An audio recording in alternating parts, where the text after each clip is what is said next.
ಗರ್ಭಗುಡಿಯೊಳಗೆ ಅವಳಿಗೆ ಅವಕಾಶ ಇಲ್ಲ. ಭಕ್ತಿಗೆ ಬೀಗ ಹಾಕ್ದವ್ರು ಯಾರು?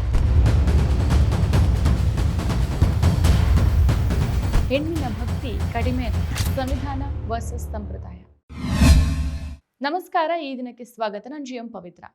ಭಾರತದ ಸಂವಿಧಾನ ಪ್ರತಿಯೊಬ್ಬ ನಾಗರಿಕನಿಗೂ ಸಮಾನ ಹಕ್ಕುಗಳನ್ನು ಕೊಡುತ್ತೆ.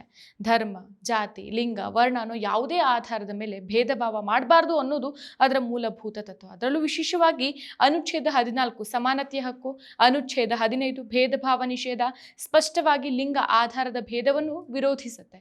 ಹಾಗಿದ್ರೂ ದೇಶದ ಕೆಲ ದೇವಾಲಯಗಳಲ್ಲಿ ಮಹಿಳೆಯರ ಪ್ರವೇಶದ ಹಕ್ಕು ಇನ್ನೂ ವಿವಾದಾಸ್ಪದವಾಗಿಯೇ ಉಳಿದಿದೆ. ಏಪ್ರಿಲ್ 7ರಿಂದ ಶಬರಿಮಲೆಗೆ ಮಹಿಳೆಯರ ಪ್ರವೇಶಕ್ಕೆ ಸಂಬಂಧಿಸಿದ ಪ್ರಕರಣದಲ್ಲಿ ಸಲ್ಲಿಸಿರುವಂತಹ ಅರ್ಜಿ ವಿಚಾರಣೆ ನಡೆಸೋಕೆ 9 ನ್ಯಾಯಾಧೀಶರ ಪೀಠವನ್ನ ಸ್ಥಾಪಿಸುವುದಾಗಿ ಸುಪ್ರೀಂ ಕೋರ್ಟ್ ಫೆಬ್ರವರಿ 16 ಸೋಮವಾರದಂದು ಘೋಷಿಸಿರುವುದಾಗಿ ಲೈವ್ ಲಾ ವರದಿ ಮಾಡಿದೆ. ಸುಪ್ರೀಂ ಕೋರ್ಟ್ನ 9 ನ್ಯಾಯಾಧೀಶರ ಸಂವಿಧಾನ ಪೀಠ ಏಪ್ರಿಲ್ 7ರಿಂದ ಶಬರಿಮಲೆ ಪರಿಶೀಲನಾ ಪ್ರಕರಣದಲ್ಲಿ ಮಾಡಿದಂತಹ ಉಲ್ಲೇಖದ ವಿಚಾರಣೆಯನ್ನ ಶುರು ಮಾಡಲಿದೆ. ಈ 9 ನ್ಯಾಯಾಧೀಶರ ಪೀಠ ಧಾರ್ಮಿಕ ಹಕ್ಕುಗಳು ಮತ್ತು ಸ್ವಾತಂತ್ರ್ಯಗಳಿಗೆ ಸಂಬಂಧಿಸಿದ 7 ಪ್ರಮುಖ ಕಾನೂನುಗಳನ್ನು ಪರಿಶೀಲಿಸಲಿದ್ದು, ನಂತರ ಕೇರಳದ ಬೆಟ್ಟದ ದೇವಾಲಯಕ್ಕೆ ಮಹಿಳೆಯರಿಗೆ ಪ್ರವೇಶವನ್ನು ಅನುಮತಿಸಬಹುದಾ ಅನ್ನೋ ಬಗ್ಗೆ ಶಬರಿಮಲೆ ದೇವಾಲಯ ಪ್ರವೇಶ ವಿವಾದದ ಹಾದಿಯನ್ನು ನಿರ್ಧರಿಸುತ್ತೆ.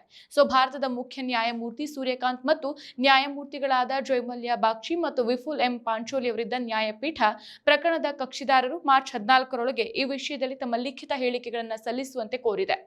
ಭಾರತದಲ್ಲಿ ಹಲವು ಪ್ರಸಿದ್ಧ ದೇವಾಲಯಗಳು ಮಹಿಳೆಯರ ಪ್ರವೇಶವನ್ನು ನಿರ್ಬಂಧಿಸಿರೋದು ವಾಸ್ತವ.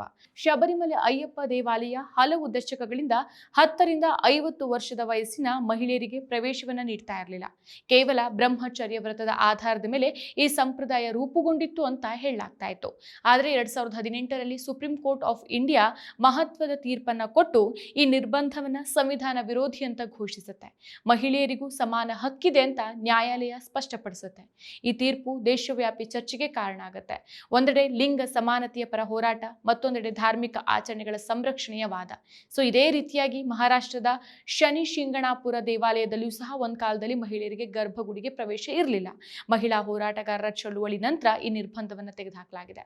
ದೇವರ ದರ್ಶನಕ್ಕಾಗಿ ಹೋರಾಟ ನಡೆಸಬೇಕಾದಂತ ಪರಿಸ್ಥಿತಿ ಇದು ನಿಜಕ್ಕೂ ವ್ಯಂಗ್ಯ ಅಲ್ವಾ? ಶಕ್ತಿ ಯೋಜನೆಯಡಿ ಮಹಿಳೆಯರು ಇಂದು ಹಣದ ಹಂಗಿಲ್ಲದೆ ಸಂಚರಿಸುತ್ತಿದ್ದಾರೆ. ಸಂಕೋಚದ ಬೇಲಿ ಸರಿಸಿ 668 ಕೋಟಿಗೂ ಅಧಿಕ ಉಚಿತ ಪ್ರಯಾಣದ ಮೂಲಕ ಇತಿಹಾಸ ಬರೆದಿದ್ದಾರೆ. ಇದು ಸಾರಿಗೆ ಸಂಸ್ಥೆಗಳ ಆದಾಯ ಹೆಚ್ಚಿಸಿರುವುದಲ್ಲದೆ ದೇಶದಾದ್ಯಂತ ಮಹಿಳಾ ಸಬಲೀಕರಣದ ಸಂದೇಶ ಸಾರಿದೆ. ನಾವು ನುಡಿದಂತೆ ನಡೆದಿದ್ದೇವೆ, ನಿಮ್ಮ ಪ್ರೀತಿ ವಿಶ್ವಾಸವನ್ನ ಉಳಿಸಿಕೊಂಡಿದ್ದೇವೆ. ಗ್ಯಾರಂಟಿ ಸರ್ಕಾರಕ್ಕೆ 1000 ದಿನಗಳು, ನನಸಾಗಿದೆ ಕೋಟಿ ಕನಸುಗಳು.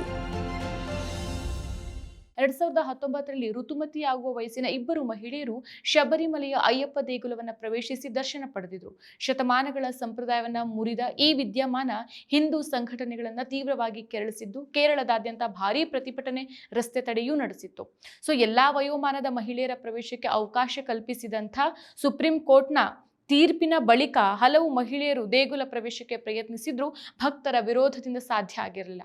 ಮಹಿಳೆಯರು ಶಬರಿಮಲೆಗೆ ಬಂದಿದ್ರು. ಭಕ್ತರ ಆಕ್ರೋಶಕ್ಕೆ ಮಣಿದು ಮರಳಿದ್ದ ಘಟನೆಯೂ ನಡೆದಿತ್ತು. ಸ್ತ್ರೀ ಪ್ರವೇಶದಿಂದ ಆಕ್ರೋಶಗೊಂಡಿದ್ದ ದೇಗುಲದ ಆಡಳಿತ ಮಂಡಳಿ ಮತ್ತು ಅರ್ಚಕರು ಶುದ್ಧೀಕರಣಕ್ಕಾಗಿ ಗರ್ಭಗುಡಿಯನ್ನ ಮುಚ್ಚಿ ಶುದ್ಧೀಕರಣವನ್ನು ಸಹ ನಡೆಸಿದ್ರು. 1 ಗಂಟೆಗಳ ಕಾಲ ಶಬರಿಮಲೆಗೆ ಅಯ್ಯಪ್ಪ ಭಕ್ತರನ್ನ ತಡೆಹಿಡಿಯಲಾಗಿತ್ತು. ಇಲ್ಲಿ ಪ್ರಮುಖ ಪ್ರಶ್ನೆ ಏನು ಅಂತಂದ್ರೆ, ಧಾರ್ಮಿಕ ಆಚರಣೆಗಳ ಸ್ವಾತಂತ್ರ್ಯ ಮತ್ತು ವ್ಯಕ್ತಿಯ ಮೂಲಭೂತ ಹಕ್ಕುಗಳ ನಡುವೆ ಯಾವುದು ಮೇಲುಗೈ? ಸಂವಿಧಾನದ ಅನುಚ್ಛೇದ 25 ಧಾರ್ಮಿಕ ಸ್ವಾತಂತ್ರ್ಯವನ್ನು ನೀಡುತ್ತೆ. ಕೆಲ ಧಾರ್ಮಿಕ ಸಮೂಹಗಳು ಇದನ್ನ ಆಚಾರ ವಿಚಾರಗಳ ಪರಂಪರೆ ಅಂತ ಸಮರ್ಥಿಸುತ್ತೆ. ದೇವಾಲಯದ ಆಚರಣೆಗಳು ಶತಮಾನಗಳ ಇತಿಹಾಸವನ್ನ ಹೊಂದಿದೆ. ನ್ಯಾಯಾಲಯ ಅಥವಾ ಸರ್ಕಾರ ಅವುಗಳಲ್ಲಿ ಹಸ್ತಕ್ಷೇಪ ಮಾಡಬಾರದು ಅಂತ ಅವರು ಅಭಿಪ್ರಾಯ ಪಡ್ತಾರೆ. ಹಾಗಾದ್ರೆ ಸಾಮಾಜಿಕ ಪರಿವರ್ತನೆಗೆ ದಾರಿ ಯಾವುದು? ಮಹಿಳೆಯರ ಪ್ರವೇಶದ ವಿಚಾರ ಕೇವಲ ಧಾರ್ಮಿಕ ಪ್ರಶ್ನೆಯಲ್ಲ, ಇದು ಸಮಾಜದಲ್ಲಿ ಮಹಿಳೆಯರ ಸ್ಥಾನಮಾನ ಮತ್ತು ಗೌರವದ ಪ್ರತಿಬಿಂಬವೂ ಹೌದು.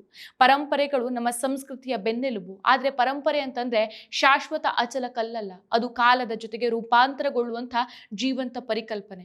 ಈಗ ಭಾರತದಲ್ಲಿ ಮಹಿಳೆಯರು ಸೇನೆ, ವಿಜ್ಞಾನ, ರಾಜಕೀಯ, ನ್ಯಾಯಾಂಗ ಎಲ್ಲಾ ಕ್ಷೇತ್ರಗಳಲ್ಲೂ ಸಹ ಮುಂಚೂಣಿಯಲ್ಲಿದ್ದಾರೆ. ಹಾಗಿದ್ರೂ ದೇವಾಲಯದ ಗರ್ಭಗುಡಿಗೆ ಪ್ರವೇಶದ ವಿಚಾರದಲ್ಲಿ ಅವರನ್ನ ತಡೆಯೋದು ಕಾಲೋಚಿತವೇ ಅನ್ನೋ ಪ್ರಶ್ನೆ ಉದ್ಭವಿಸುತ್ತೆ. ಸಂವಿಧಾನ ಸಮಾನತೆಯನ್ನು ಒತ್ತಿ ಹೇಳುತ್ತೆ. ಸಮಾಜ ಪರಂಪರೆಯನ್ನು ಗೌರವಿಸೋದ್ರ ಜೊತೆಗೆ ಸಮಾನ ಹಕ್ಕುಗಳನ್ನು ಖಚಿತಪಡಿಸೋ ದಿಕ್ಕಿನಲ್ಲಿ ಸಾಗಬೇಕಾಗಿದೆ. ದೇವಾಲಯ ಪ್ರವೇಶದ ವಿಚಾರ ಭಾವನಾತ್ಮಕವೂ ಹೌದು, ಸಂವಿಧಾನಾತ್ಮಕವೂ ಹೌದು. ಇದು ಧರ್ಮದ ವಿರುದ್ಧದ ಹೋರಾಟ ಅಲ್ಲ, ಸಮಾನತೆಯ ಪರವಾದ ಚರ್ಚೆ. ಭಾರತೀಯ ಸಮಾಜ ಪರಂಪರೆ ಮತ್ತು ಪ್ರಗತಿಯತ್ತ ಸಮತೋಲನಗೊಳಿಸುವ ಸೂಕ್ಷ್ಮ ದಾರಿಯಲ್ಲಿ ನಡೀತಾ ಇದೆ.